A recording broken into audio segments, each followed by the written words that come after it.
Welcome to the ThePPod.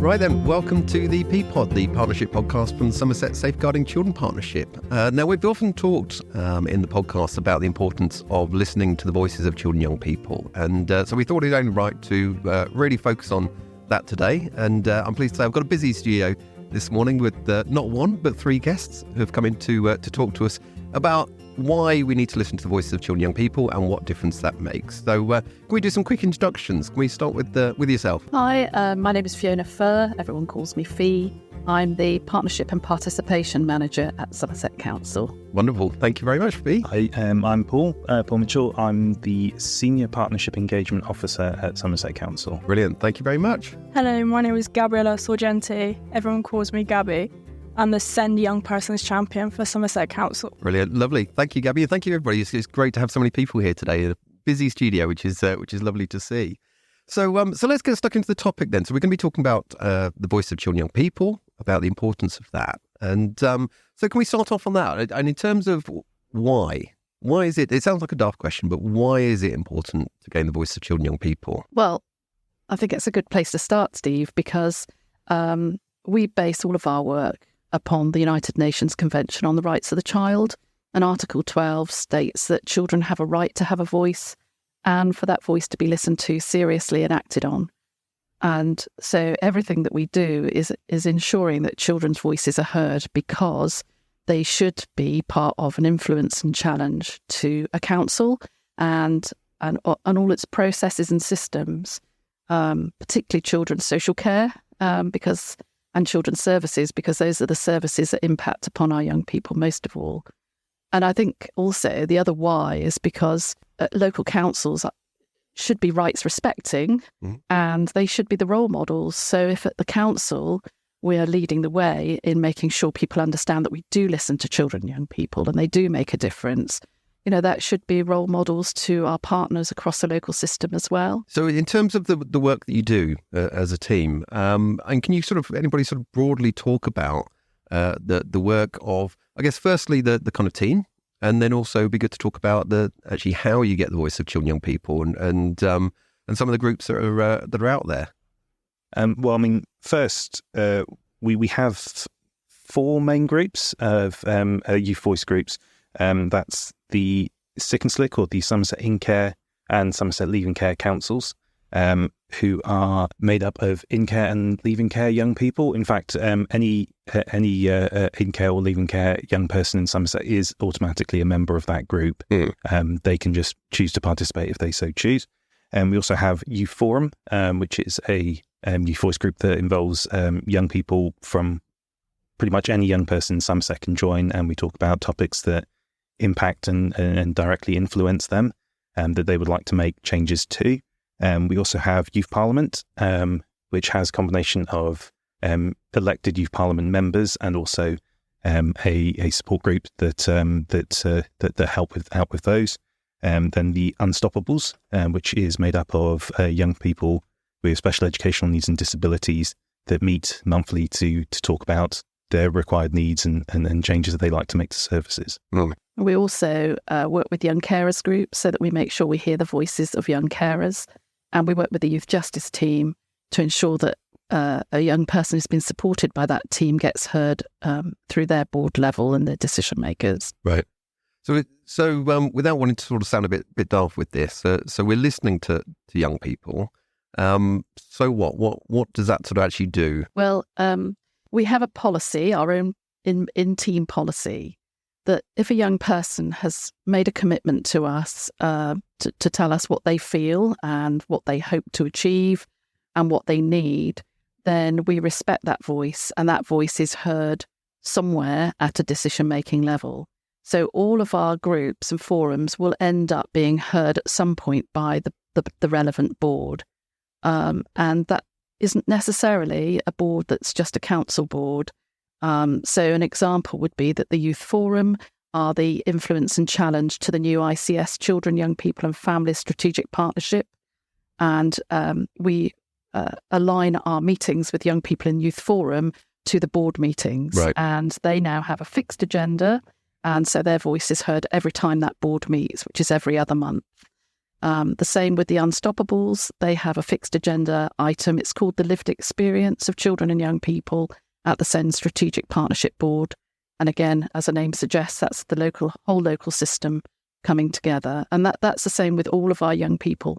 At some point, our workers will pull together the things that they hear those young people tell us and the work we do around what they want to say. And it could be that it's proactive. So a service or a body has come to us and said, we'd really like to know something. And we go off and ask the young people if they would like to tell that person or that body something. Or the young people will say, we really need to raise this. This is an issue in Somerset. And then we decide where that should go. So the workers will do the groundwork with the young people and co-produce sessions with them and design how they'll hear those voices. And then we hand everything to Paul and go, right, Paul, what are we going to do with this? Perhaps, Paul, you could tell us a little bit about what you do with the stuff that we send you. Yes. I mean, basically, there's a huge part of what our team does, which is show and tell. So all the voices and things that we collect from the young people, all of that information gets interpreted into different kinds of documents, presentations, animations, social media content, which then goes either to various other services out there to help shape things, or also goes out to the public to make people aware of things. So yeah, it's just a big wide range of different kind of deliverables, as it were, that we can use to show and tell what young people's opinions and voices say. Brilliant, thank you. And I know, we've obviously worked with you guys quite closely on a number of projects, and including the video we put together of We Need You that went out at our conference earlier in the year as well, which has got has a massive impact, which is brilliant. So I'm just wondering, can I just take us back a little bit? So we talked about the various groups that there are and what they look like. Would you be able to sort of break those down a little bit for us about sort of what it actually kind of looks like and sort of how often they meet and how it feeds in? Gaby's very busy supporting the Unstoppables, and she also supports a regional group. So perhaps we could talk about the SEND offer first. The Unstoppables meet once a month on a Saturday, and we come together to discuss the more aspects of SEND and health, but also like lived experiences. So I think it's really key to say the young person's champion role is a lived experience role. So I myself have severe dyslexia and slow learning processes, so I can relate to them on a personal level. I'm at a level where they trust me. They know that they're not going to get judged. And it's the Unstoppables is work, but it's also a place to feel like you are welcomed. You have friends. You have people that know who you are, what you are. You're not judged. It's a place to be free. And I also work on another group, which is a regional group. So it's like the Unstoppables, but it's across the southwest. It's called CHIPSA. Okay. And I'm going to try my best to say it. You might have to jump in. It is the Children and Young People's Self-Advocacy Group. What's that? Yeah. It's a good title.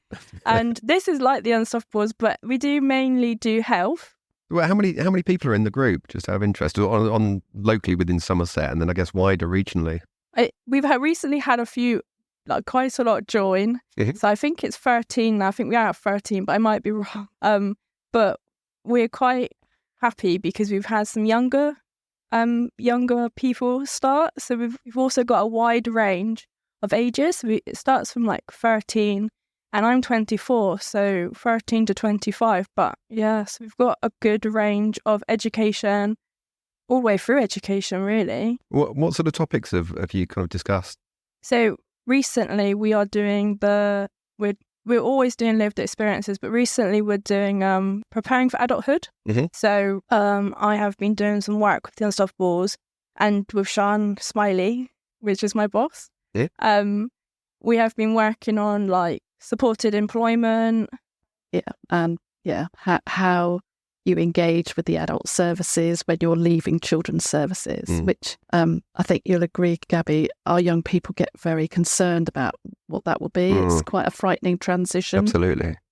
So it's something I think that's being thought about a lot across the system, but it's our role to ensure that children's voices are heard equally about this. Yeah, 100%. And Gaby mentioned that the group's now at 13. Our young people tend to set their own ground rules about how they want their group to look. Okay. And when we set the Unstoppables up, they said never any more than 12 because of the social anxiety there is about mixing with people and also noise levels. But the more confident they've got, the more they've now said, well, we can have more than 12. I think there's probably about 15 young people now. Oh, I was completely and that's off. about their development and about their confidence to be able to manage a larger group. Yeah. To make sure that everyone has a voice during that session. It's great to have very large groups. Some of our groups have reached 25, 26 before, but that does mean that sometimes not everyone has a voice. So we have to facilitate that quite carefully. Just out of interest, how have you sort of found the work that you all do? Sort of, hopefully we're sort of coming out from this now, but the COVID lockdown period, obviously it changed quite a lot. And you talked about sort of social anxiety and obviously a lot of these things suddenly had to switch onto Teams or Zoom. How did everybody sort of find that? It was a really interesting time for us because we'd just set up Youth Forum. And our intention was that Youth Forum would meet monthly face-to-face. And the young people had never met each other. So we'd done some recruiting. We had some really enthusiastic young people. We were really pleased that we had quite a younger age group as well. At that time, we had some 10 and 11-year-olds, which it's quite difficult to engage young people in this type of work at that age. Our average age group's around 14, 15, right. So it's good to have younger ones. They'd never met each other. So the dynamics are always going to be different while you get to know each other. And we had to immediately go to Zoom meetings. But when it came to the point where we could meet face-to-face, the Youth Forum said, well, we don't want to do that. We like our Zoom meetings. Okay. They're quick, they're easy, they're accessible. We can do it after school. So now we have an opportunity every year for any young person in any of our groups to come together to a Youth Voice Day, and they can work together. And we look for common themes that they can all have an input to. They appreciate that. They appreciate each other's roles. They understand that if you're in the Unstoppables or if you're in Sick and Slick, you're really the influence and challenge to your own service provision and children and young people that are in the same situation.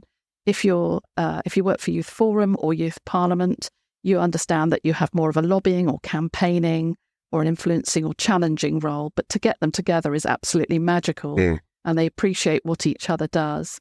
So the Youth Forum, who only ever meet by Zoom, do get the opportunity to do face-to-face work.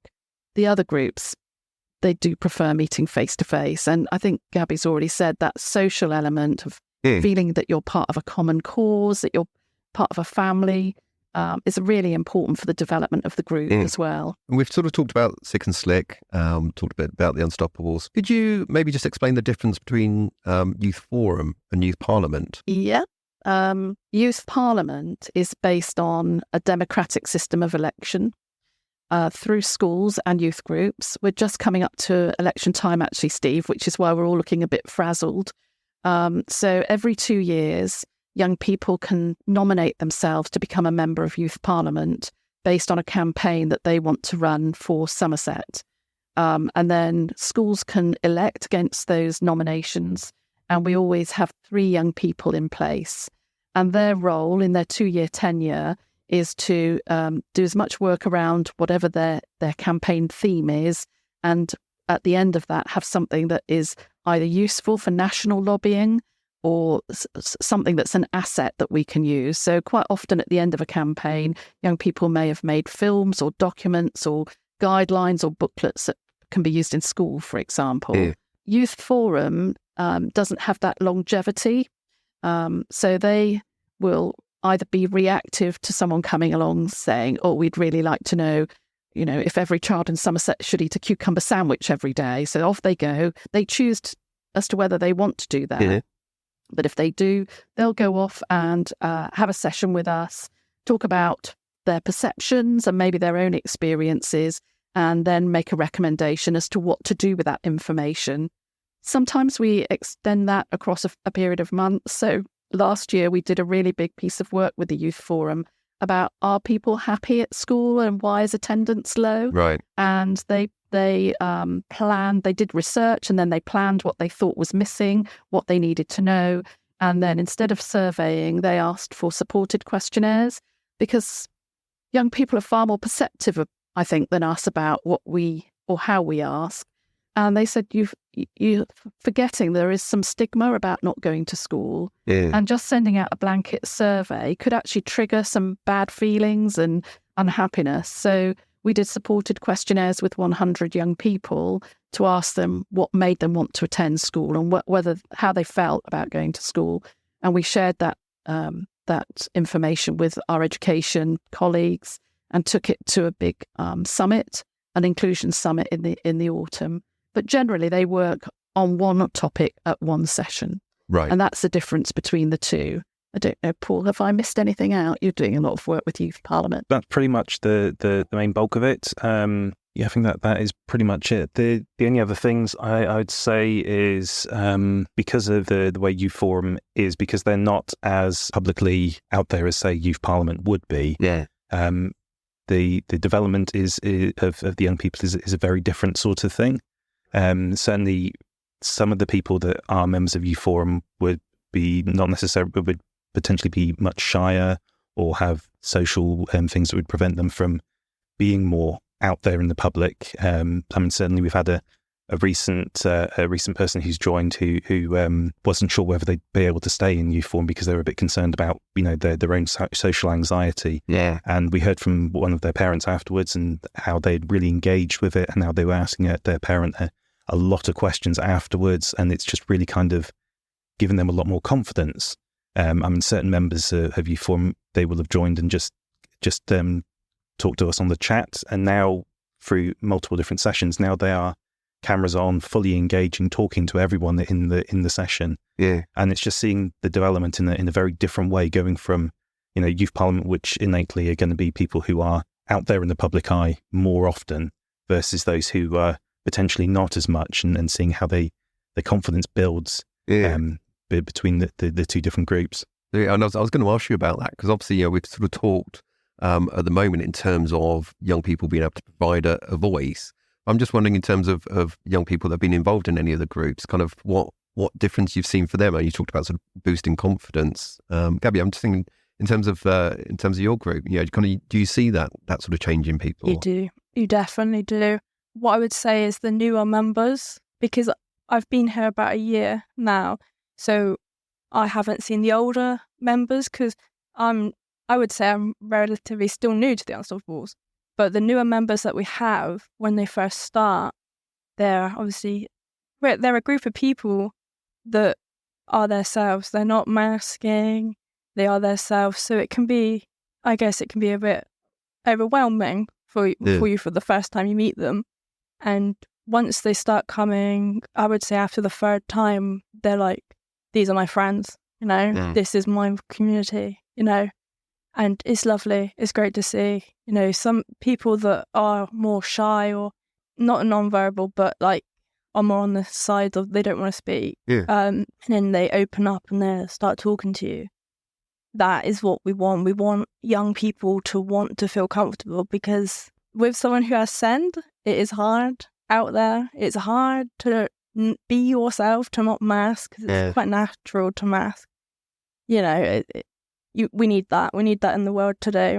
We need everyone to feel themselves and be themselves. Yeah, definitely. Well, once the kind of the confidence starts to build there, and they start getting into the sessions, they don't hold back. They will literally tell you anything that's really important to them, their own personal lived experiences, things that they feel desperately need to change. And it's just really just so heartening to see these, quite often shy, retiring young people who don't necessarily want to speak out in public, just suddenly bloom into, these sort of confident young people. It's amazing. And we have young people sitting on boards now who, if you'd asked them a year ago, would have said, "Oh no, I can't do that." And we'll have conversations with our elected members about what they should be doing and how they should be looking at some of the issues that they maybe don't hear that lived experience or that young person's perspective. So it is. It's we work on the principles of youth work. We tend to be youth workers in the team, or work on those on that basis. And part of that is, what skills do we give, and how do we offer that in an informal education setting? And we don't see them that often. We might talk to them every week, maybe on a WhatsApp chat, but we don't actually see them more than once a month. So how do we get the work that we're asked to do, get the work that the young people want to do, but also build in some skills development? And the sort of skills we'd be thinking that we'd like those young people to have are understanding about negotiating your voice in a conversation, compromising about your voice, learning about the expectations of what that voice can actually do, how far it will go, learning how to speak confidently. And for those people that don't want to speak, and there are a lot of them, some of our groups have now started offering other opportunities to do things. So the In-Care Council, for instance, have a lot of young people who feel that they really want to talk about their experience of being in care, but don't want to come to a council-type meeting. And so they've created the creatives, and they make films, they do art, they write poems. And so we'll go to the corporate parent board, which is the board that voice is heard at, and we won't take a report sometimes. Instead we'll play some music or play their poems or show them some art. And I think the adults in all of this process are beginning to understand that voice means many, many things. And it isn't just saying, I want to rewrite this policy with you. It is about, this is how I feel, and this is why you made me, or why a situation made me feel this way. I think it can be really powerful, and say like the video that we produced with you guys, but also I know, for example, we had the podcast that we recorded around sexual abuse and harassment in schools with Youth Parliament, who absolutely phenomenal. And I have to say, and I'm not just saying this, but I have to say that actually all of the young people that I've come across, that work with you all, I've been massively impressed with. And it's not just we are passionate about this issue. It's more we are passionate about this issue, and this is what we're going to do about it. And that's the key bit for me. I think everybody that I've met has been really kind of passionate to say, let's make a change. How do we make that change most effectively? And actually doing it, which is brilliant. I know there was the work that Hannah did some time ago, wasn't there, around domestic abuse and schools. And I say it wasn't just this is an issue, but actually let's produce some resources. Let's put these together and provide them to schools, because actually what we're hearing is that teachers want to tackle the issue, but they're finding it hard to know how to do that. So let's do something about it, which is absolutely brilliant. That's how it has to be, doesn't it? Because otherwise we hear those voices. What do we do with them? We tell someone, then we have to challenge them about what did you do about it. So to be more proactive, it's better that the young people go, well, we're telling you about this. We're telling you it needs to change, but this is what we've done to help you. So, recent examples of that would be that the Youth Parliament have been working with Turning Point for their youth work, their Youth Voice Week. And so they produced a film about drugs and alcohol and their perceptions of how that's impacting on children, young people and their families. And then that was used nationally.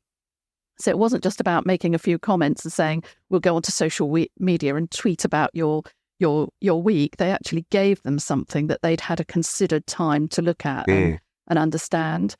Youth Forum have just done the same. They did a session on self-harm, which is one of the big priorities for the ICS Children, Young People and Families Board.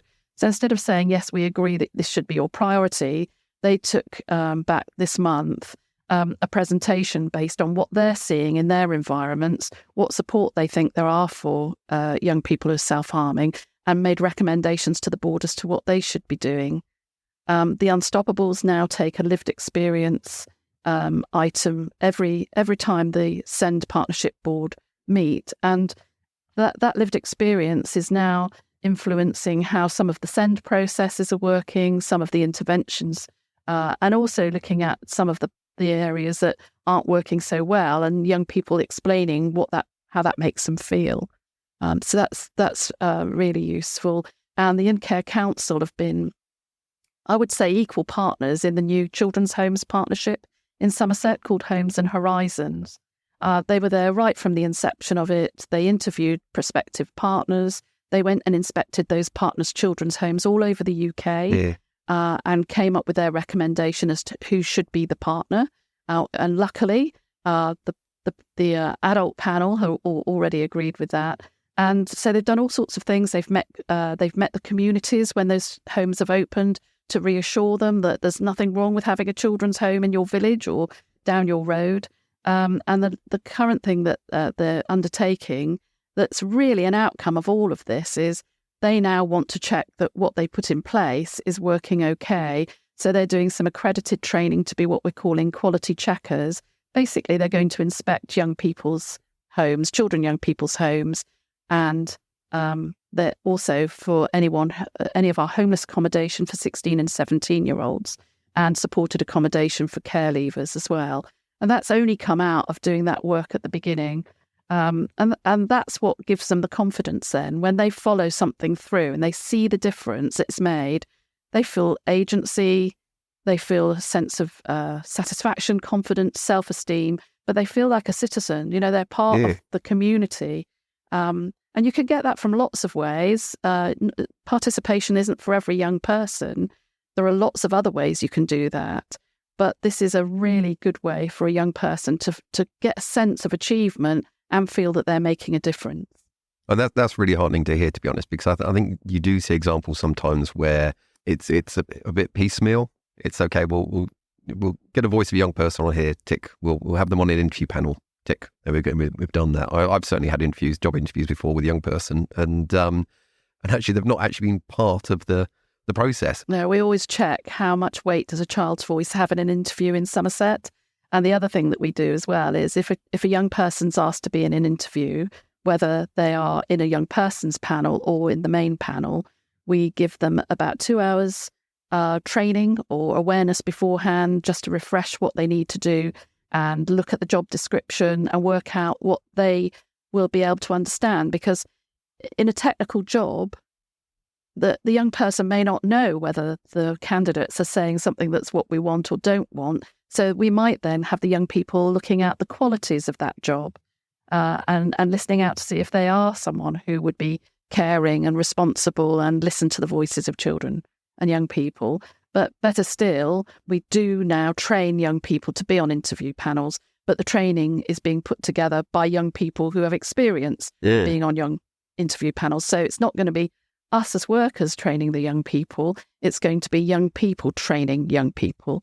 And that's a much better way, isn't it? Absolutely. That's the way to do it. And certainly with a lot of the deliverables that we do with the animations and films and things like that, the young people are very much involved in the script stage, in character design. A lot of the times they will be providing narration for the animations as well. They are very involved in kind of co-producing the deliverables that we produce to send out there. So it's very much their voice is very, very present at the heart of everything that the team produces. It only works if we collaborate, doesn't it? So the recent self-harm work that we did, we always write a session plan for our workers to be able to facilitate the sessions with young people. But where we can, young people are also part of writing the session plan. So when it came to the self-harm session plan, which was always going to be sensitive and difficult, and we had to take a really responsible attitude to how we delivered it. So we asked somebody who has had a real struggle with self-harming, has been part of the mental health system for many years. We asked them to be the co-creator with us, and it made it look very different from the way we would have approached the young people. But on the night, it worked really responsibly, really respectfully. And also for that young person, again, up goes their confidence and self-esteem because they've been part of something that makes a difference. Yeah. I just wondering, in terms of the deliverables you talked about, are those kind of publicly accessible? Is there a kind of YouTube channel or anything? Most of the resources are publicly accessible. They'll show up on places like social media, on the Somerset Council website in various different sections, depending on what the relevant section is, and they will appear in things like our annual reports that we put out each year, and various other. Some of them will appear on the main Somerset Council YouTube channels as well. So they appear in a multitude of different places. So if people want to find out more about the work that you do, or any young people might be listening to this or be informed about it and would be interested in joining one of the groups, how could they do that? Well, we welcome any young person that wants to come and join us. We've got an expression of interest that's really easy to fill. It's on a Microsoft form that workers can either refer a young person to, or young person can find out for themselves. But everything that we do is done through our Young Person's Voice webpage on the council website. So it's worth having that address. Just search for Somerset Young People's Voice and you'll find all the work that we do. So yeah, just literally somerset.gov.uk and then do a search for Somerset Young People's Voice and it should show up there. We also have a page for Somerset Youth Parliament. So do a search for Democracy and Young People. And the Somerset In-Care and Leaving Care Council have a website as well, which is somersetincarecouncils.org.uk. And the Unstoppables have similarly are on the Somerset Parent Carer Forum.org.uk and then search for the Unstoppables on there. And similarly, you can email us at participationmailbox@somerset.gov.uk. Fantastic. Did you say you had social media, Facebook and things as well? Yes, we do. We have Facebook, Instagram, Threads, and Twitter/X. So on Facebook, Instagram, and Threads, it's at Somerset Youth Voice, and on Twitter/X, it's at Somerset Summer SOMER Youth Voice. Brilliant. What I'll do, I'll make sure that we put all those links in the description of the podcast as well, because I'm sure people would be interested in finding out more. Well, thank you so much, all of you, for coming in and talking to me today. It's been great to raise awareness of the work that you do, because it is absolutely vital in improving services moving forward and working with children and young people, like you say, not just to gain their voices, but actually to help to improve their confidence, their self-esteem, and make sure that they are making a difference. Thank you, Steve. And we're really proud of the young people we work with. Rightly so. And of the work they produce. So proud. Well, thank you very much. Good to see you all. And hopefully speak to you again at some point in the future. Thank you. Thank you. Thank you very much. Thanks then. Take care. Bye-bye. As always, if you'd like to find out more details on the topics discussed in today's episode, go to the SSCP website at somersetsafeguardingchildren.org.uk or by following any of the links in the description. You'll also find further details on the work of the participation team and various groups by going to any of the links in the descriptions for this episode. If you have any questions or comments arising from today's episode, or would like to be involved in future episodes, we'd love you to get in touch with us at ThePPod@somerset.gov.uk. Once again, I'd like to give a huge thank you to Fee, her team, Gaby, and all of the children and young people in Somerset who give their time and their voices to improve services and the circumstances for everyone. And as always, I'd like to thank you for listening. My name is Steve Maccabee, and I'm the training manager for the Somerset Safeguarding Children Partnership. And I look forward to you joining us again next time at ThePPod. Let's work together to help keep children safe.